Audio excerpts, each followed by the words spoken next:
குரு கடாட்சம், குரு அருள் உண்டாகட்டும். மீண்டும் ஒரு நல்ல காணொலியில் உங்களெல்லாம் சந்திக்கிறதுல மகிழ்ச்சி. என்ன விஷயம்னா, நீங்கள் பல பேர் பல சித்தர்களுடைய பாடல்களை நீங்கள் படிச்சிருப்பீங்க. அது குதம்பை சித்தராக இருக்கட்டும், இல்லை போகராக இருக்கட்டும், திருமூலர், இப்படி பல சித்தர்கள் இருக்காங்க. இதில் சிவவாகியரோட பாடல்கள் மட்டும் ரொம்ப ஒரு நேரடியாக ஒரு தாக்கத்தை கொடுக்கும் ஒவ்வொருத்தருக்குமே. ஃபார் எக்ஸாம்பிள் இப்போ பார்த்தீங்கன்னா, நட்டக்கல்லை தெய்வம் என்று 4 புஷ்பம் சாத்தியே சுற்றி வந்து முனமுனவென்று சொல்லும் மந்திரம் ஏதடா, நட்டக்கல்லும் பேசுமோ நாதன் உள்ளிருக்கையில் சுட்ட சட்டி சாட்டவும் கரிச்சுவை அறியுமோ அப்படின்ற ஒரு புரட்சிக்குரிய ஒரு வரிகளா இருக்கு. என்னடா அது, நம்ம கோவில்களுக்கு போறோம், ஆனா சிவவாகியரோட பாடல் வந்து ரொம்ப தாக்கத்தை கொடுக்குது. நட்டக்கல்லும் பேசுமோ நாதன் உள்ளிருக்கையில் சுட்ட சட்டி சாட்டவும் கரிச்சுவை அறியுமோங்கிறாரு. இது என்னது, கல்லு பேசுமா, அதை போய் ஏன்டா வழிபட்டுக்கிட்டு இருக்கீங்க இப்படின்ற ஒரு கடும் சொற்களால சிவவாகியர் வந்து தன்னுடைய பாடல் வரிகளை எழுதியிருப்பார். என்னன்னா, சிவவாகியரோட பாயிண்ட்ல நீங்க பாத்தீங்கன்னா, சிவவாகியர் ஒரு ஹையர் ஒரு ஃப்ரீக்வன்சிக்கும் ஒரு பெருநிலைக்கும் ஜோதிக்கு அப்பாற்பட்ட ஒரு நிலைக்கு சென்றதுனால தான் அவர் அப்பேற்பட்ட ஒரு வரிகளை அவர் கொண்டு வர முடிஞ்சார் சித்தர்கள். அதுக்கு நீங்கள் கோவிலுக்கு போகாமல் இருக்கிறதோ, இல்லை நீங்கள் தியான பயிற்சிகளை மேற்கொள்ளாமல் இருக்கிறதோ, அதெல்லாம் ஒரு விஷயமும் கிடையாது. பட் என்னன்னா, சிவவாகியர் அப்படி ஒரு கடும் சொற்களை பயன்படுத்துவதற்கான நோக்கம் என்னன்னா, ஒவ்வொரு நிலைகள் இங்கே ஒரு மனிதருக்குள்ள ஒவ்வொரு ஜீவராசிகளுக்குள்ளும் திறந்துகிட்டே இருக்கும்.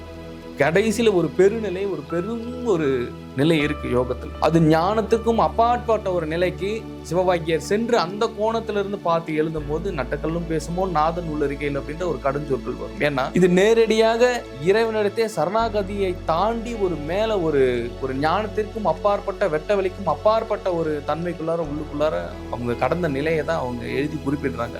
அப்பேற்பட்ட நிலைகளுக்கு போன சித்தர்கள் ஒவ்வொருத்தருமே ஒவ்வொரு விதமான பாடல்கள் நம்ம கொடுத்திருப்பாங்க. பட்டினத்தார் ரொம்ப எளிமையா ஒரு சில விஷயங்களை சொல்லியிருப்பார். அவருடைய சீடரான பத்திரிகிரியார் வந்து ஐங்கரம் உள்ளடக்கி ஐம்புலனை சுட்டரித்து தூங்காமல் தூங்கி சுகம் பெறுவது எக்காலம் அப்படின்னு இருக்கு. பாருங்க, நீங்க சிவவாக்கியருக்கும் பட்டினத்தாருடைய சீடரான பத்திரிகிரியாருக்கும் அவ்வளோ வித்தியாசம் இருக்கும். இப்படி ஒவ்வொரு சித்தர்களுக்குமே ஒவ்வொரு மகத்துவம் அப்படின்றது இருக்கும். இதுல பாத்தீங்கன்னா, நம்முடைய குரு பிரம்மானந்த ஸ்ரீ சிவபிரபாகர சித்தியோகி சுவாமிகள், அவரை பாத்தீங்கன்னா கிட்டத்தட்ட 720 வருஷம் வாழ்ந்த ஒரு மகான்.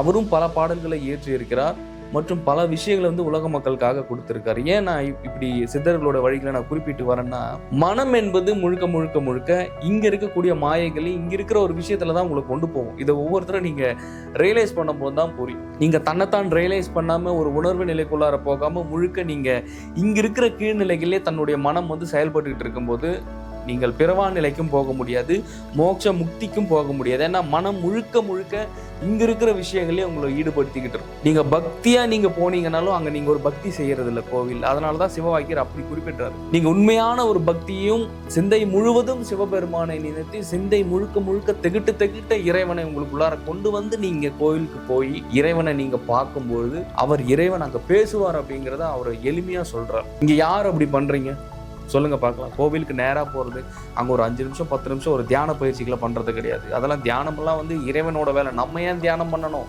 நம்ம ஏன் பயிற்சி பண்ணணும்னா, எங்கிறது உன்னுடைய மனசு ஒரு இடத்துல அடங்கும். உன்னுடைய மனசு எப்படி உன்னோட கண்ட்ரோலில் இருக்கும்?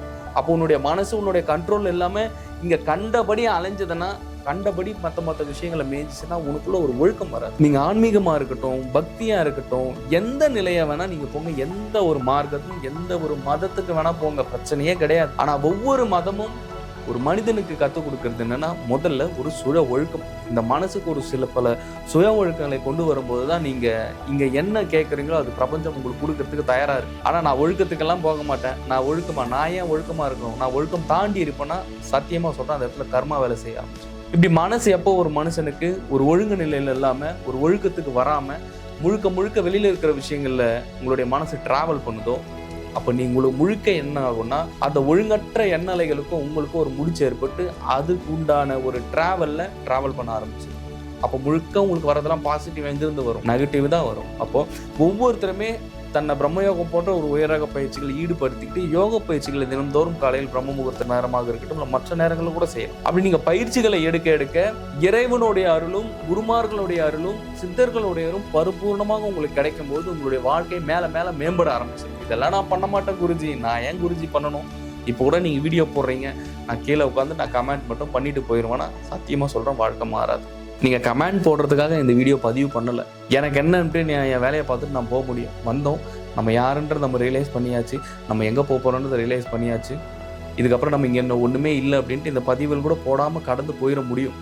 பட் ஆனால் இங்கே இருக்கிற வரைக்கும் உங்களுக்கு ஒரு சில விஷயங்கள் பயன்படணும், உங்களுக்கு ஒரு சில விஷயங்கள் புரிய வைக்கணும் அப்படின்றதுக்காக தான் இந்த காணொலியை நான் உங்களுக்கு போட்டுக்கிட்டு இருக்கேன். ஸோ எப்போ நீங்கள் யோகம் தியானத்தை நீங்கள் மேற்கொள்ளும் பொழுது முழுமையாக உங்களுடைய மனம் ஒரு வெளிச்சத்தை நோக்கி பயணப்பட ஆரம்பிக்கும். அப்பெரு வெளிச்சமே இறைவன், அப்பெரும் வெளிச்சமே அருட்பெருஞ்சோதி. ஒரு அருட்பெருஞ்சோதியை நோக்கி ஒவ்வொருவருடைய மனமும் இறைவனை நோக்கியும் உணர்வு நிலையில் உட்படுத்தி தன்னுடைய மனதை இறைவனிடத்தில் கொண்டு போகும்போது அனைவருக்குமே கேட்டதாக இருக்கட்டும், உங்களுக்கு என்ன வேண்டுமோ அதை தரக்கூடிய ஒரு சக்தியும் வல்லமையும் இறைவனுக்கும் பிரபஞ்சக்கும் இருக்குது. இதைதான் சிவவாக்கியர் அப்படி சொல்றாரு. நட்டக்கல்ல நீ கல்லை வச்சுட்ட, அதை பாட்டுக்கு நீ பாட்டுக்கு போற வர கும்புற, அதை சுத்தனா மட்டும் உனக்கு எல்லாம் நடந்துட போறடா பைத்தியகாரா அப்படிங்கிறார். அப்ப எப்போ ஒருவனுடைய பார்வையில் இறைவன் பேசுகிறார் என்றால், பேசுவார் என்றால், ஒருவன் முழு பக்தியுடனும் முழு சரணாகதியுடனும் எந்த ஒரு விஷயத்தையும் பார்த்தாலும் சரி, எந்த ஒரு விஷயத்திலும் எல்லாவற்றிலும் இறைவனை காணும்போது எல்லா செயல்களிலும் எல்லா இடத்திலும் ஒரு ஒழுக்கத்தை கொண்டு வந்து நீ எந்த ஒரு பொருளை பார்த்தாலுமே இறைவன் அங்கு பேசுவார் அப்படிங்கிறதான் சிவவாகியர் நட்டக்கல்லை தெய்வம் என்று 4 புஷ்பம் சாத்தியே சுற்றி வந்து முனமுனவென்று சொல்லும் மந்திரம் எதனா நட்டக்கல்லும் பேசுமோ நாதன் உள்ளிருக்கையில் சுட்ட சட்டி சாட்டவும் கரிச்சுவை அறியுமோன்றார். நம்ம எப்பேற்பட்ட வரிகளை சிவவாகியர் நமக்கு எவ்வளவு ஒரு அழகா கொடுத்துட்டு போயிருக்காரு பாருங்க. அப்பேற்பட்ட ஒரு உயர்ந்த சித்தருடைய அருளும் சரி, அவருடைய அனுகிரகமும் சரி கிடைக்கணும்னா ஒவ்வொருவரும் உங்களுடைய வாழ்க்கையில் யோக பயிற்சிகளை மேற்கொள்ளணும். ஏன்னா மனசு நம்பாதீங்க, மனசு முழுக்க மற்ற விஷயங்கள்ல தேவையில்லாத விஷயங்களை உங்களை ஊடுருவி ஆழ்ந்த துன்பத்துல தான் கொண்டு போய் தள்ளும். ஏதான் சொல்றது, மனம் அது செம்மையானால் மந்திரம் ஜபிக்க வேண்டாம் அப்படின்றாங்க. மனம் செம்மையாகணும், மனம் இலகணும். அந்த இலகிய மனம் இல்லைன்னா எல்லாமே இங்கே துன்பமாக தான் மாறும் அப்படின்றதுல எந்த ஒரு சந்தேகமும் உங்களுக்கு தேவையில்லை. ஸோ அந்த வீடியோ உங்களுக்கு பயனுள்ளதாக இருக்கும் என்று நான் நினைக்கிறேன். மீண்டும் அடுத்த காணொலியில் சந்திக்கலாம். குரு கடாட்சம்.